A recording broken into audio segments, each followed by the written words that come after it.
Bueno, la iniciativa es un poco, pues, un testeo, ¿no?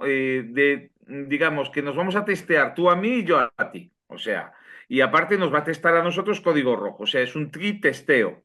Y entonces, la idea es que tú me formules preguntas a mí, a ser posibles sencillas, que yo te las formule a ti y que ambos se las formulemos a código rojo y a ver quién acierta más. Bueno, esta me toca a mí. El mieloma múltiple solo afecta a Mm, ancianos. Por desgracia ya no. No, no es así. O sea, sí que es cierto que su pico de incidencia está a partir de los 60 años de edad. O sea, afecta mayoritariamente a gente de edad, pues, mayores de 60 años, pero hay casos eh, que además todos tenemos la sensación de que cada vez más frecuentes de gente de 30, Sí. 40 años, ¿no?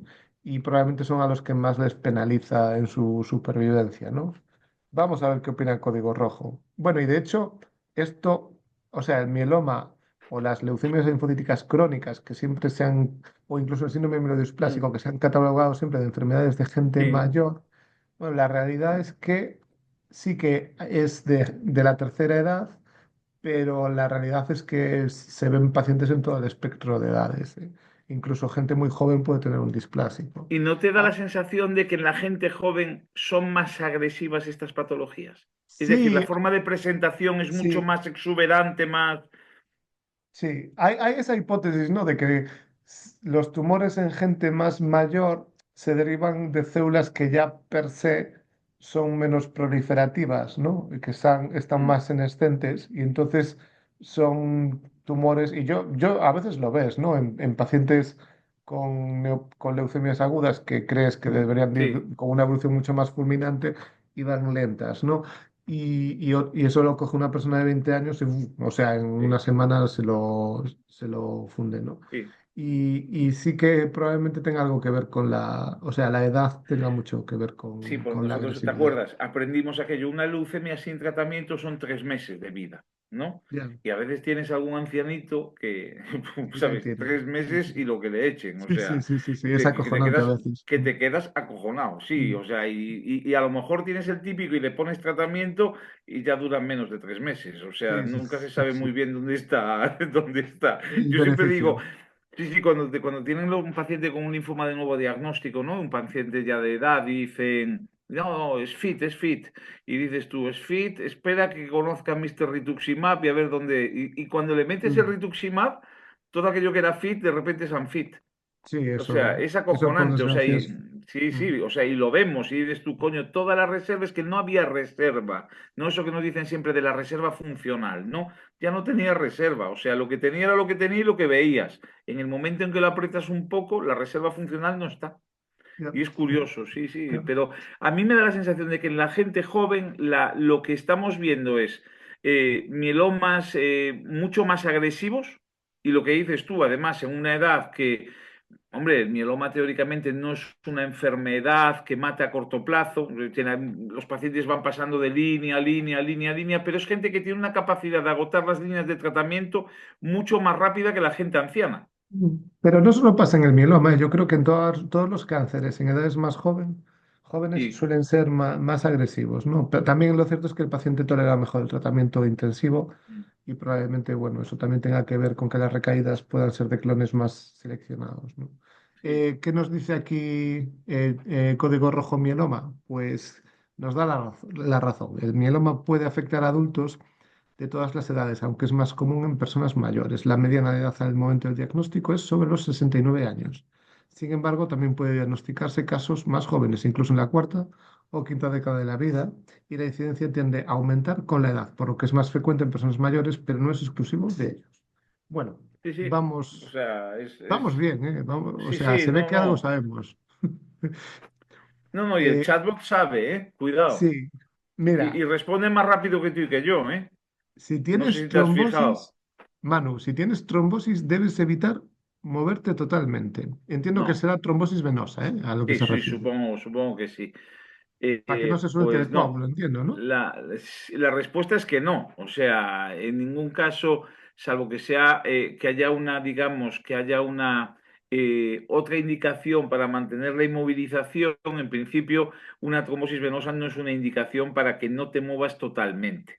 Otra cosa es que me digas, ¿puedes hacer ejercicio físico extenuante? No creo que te lo pida el cuerpo, pero no es desde luego una indicación para mantener reposo absoluto. De hecho, incluso yo te diría que está contraindicado mantener el reposo absoluto. Debes de, en la medida de lo posible, ir, digamos, adaptando tu actividad física al estado que te permita la propia trombosis, porque la trombosis de alguna forma va a ser un poquito limitante, pero no, desde luego, no le recomendaría el reposo absoluto a nadie que tenga una trombosis. Vale, pues Código Rojo te da la razón, o sea que enhorabuena, te has Gracias. anotado 10 puntos. Sí, sí, De hecho, sí, nos da una sí. explicación muy buena, ¿eh? Nos explica que las guías CHEST sugieren que una vez se inicia el tratamiento anticoagulante adecuado, la movilización temprana es segura y suele ser beneficiosa, Sí. ya que la inmovilización prolongada puede aumentar el riesgo de complicaciones como la extensión del trombo o el desarrollo de una embolia pulmonar. Esto entiendo que es cierto, ¿no? Claro, cada caso debe de ser evaluado individualmente, considerando factores como la estabilidad, riesgo de sangrado y otras comorbilidades. Es decir, lo que te estaba diciendo, tú ¿Cómo se debes de nota que lo has adaptarte. hecho tú, eh? Que es mucho mejor que nosotros. Es decir, tú debes de adaptarte un poquito, claro, o sea, un tío como yo, por ejemplo, que no hace mucho ejercicio físico, tengo una trombosis, no me voy a poner a correr. ¿Entiendes? Pero se trata, bueno, aquí está ya mi señora esposa haciendo comentario en off, ¿no? El spin-off. Pero lo que quería decir es, tienes que intentar de alguna forma volver a retomar la actividad que hacías habitualmente. Desde luego la inmovilización prolongada no se recomienda, no es contraproducente, pero por eso que explica él, es decir, la inmovilización se asocia a la extensión del trombo. Hay que recordar que las heparinas no tratan la trombosis, las heparinas lo que intentan es evitar que el trombo progrese, simplemente eso. O sea, se les reconoce un pequeño efecto terapéutico, pero es mínimo, no es un fibrinolítico. ¿eh? Esperamos que sea la fibrinolisis natural, la sistémica que todos tenemos, la que deshaga el trombo, pero no, en ningún momento lo que estamos haciendo es tratar directamente la trombosis, sino evitar la progresión del trombo y por tanto la Mira, embolia pulmonar. otra para ti, que esta me Sí. gusta mucho, porque yo creo que es un mito urbano muy Sí, establecido, ¿no? Pero a ver qué opinas. Los anticoagulantes diluyen la sangre. ¿Esto es sí, cierto? ¿No es hacen que la cierto? sangre esté más líquida, ¿no? Que te dice la gente. Sí, No, no es que esté la sangre más líquida, lo único que van a hacer es inhibir preferentemente los factores, cuando son los AVK, ¿no? Inhibir los factores que tienen relación con la vitamina K, preferentemente el TP y el, TT, y el factor 7, ¿no? Pero no es propiamente que diluyan la sangre, sino que ejerce un efecto inhibitorio sobre la coagulación sanguínea. Pero bueno, la gente asocia ese efecto inhibitorio que tiene la sangre más líquida, pero nada, no es que la cierto. viscosidad de la sangre sigue siendo más o menos la misma, solo Sí, que lo único que hace es que si hay una situación de estasis vascular, ¿no? De sí, ausencia de movimiento de la sí, sangre, pues no se coagula, ¿no? Más no o se menos. coagule, sí, pero O no no, se coagula a no, la misma sí, velocidad, ¿no? sí.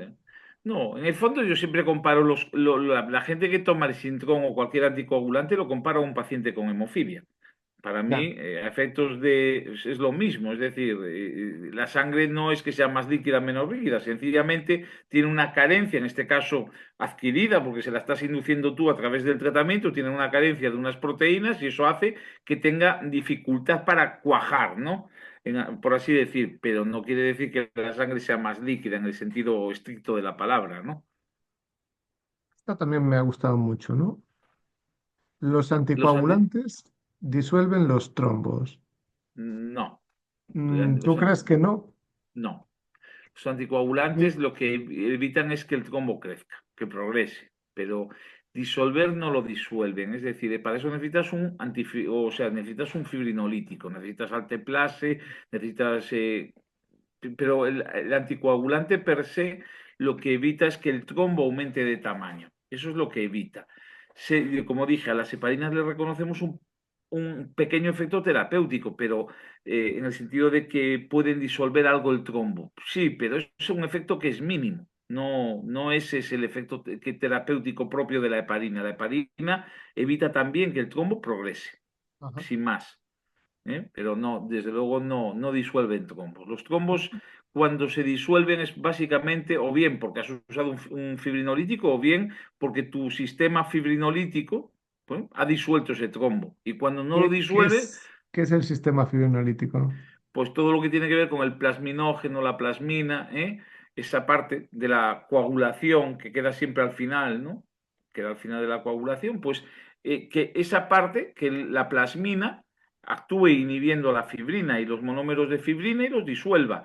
Pero ya digo, eso en condiciones normales es lo que pasa en un paciente cuando tiene una trombosis y nosotros tratamos la trombosis y le ponemos el sintrón o un ACOD.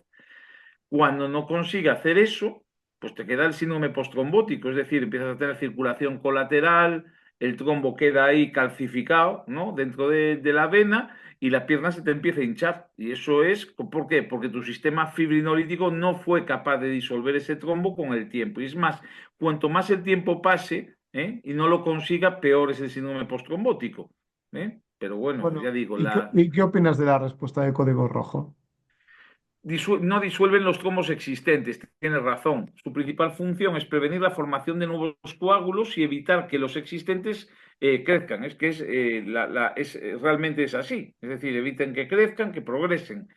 Sin embargo, en algunos estudios, como los que involucran el uso de dabigatran y destilatos, se ha observado que un porcentaje de pacientes logra la resolución completa de los trombos, lo que sugiere que el tratamiento puede facilitar la disolución natural del trombo por el propio sistema fibrinolítico del cuerpo. Es verdad, o sea, pero ya te está diciendo que es el sistema fibrinolítico del cuerpo el que Claro, disuelve el trombo, ¿no? O claro, sea, que es lo que realmente vemos en la vida real, ya te digo, para disolver un trombo solo tienes el fibrinolítico y en la trombosis venosa las indicaciones son muy restringidas, ¿eh? O sea, y normalmente la debe de hacer equipos que tengan experiencia en aplicar fibrinolisis local en enfermedad tromboembólica venosa. No lo puede hacer cualquiera que pase por allí.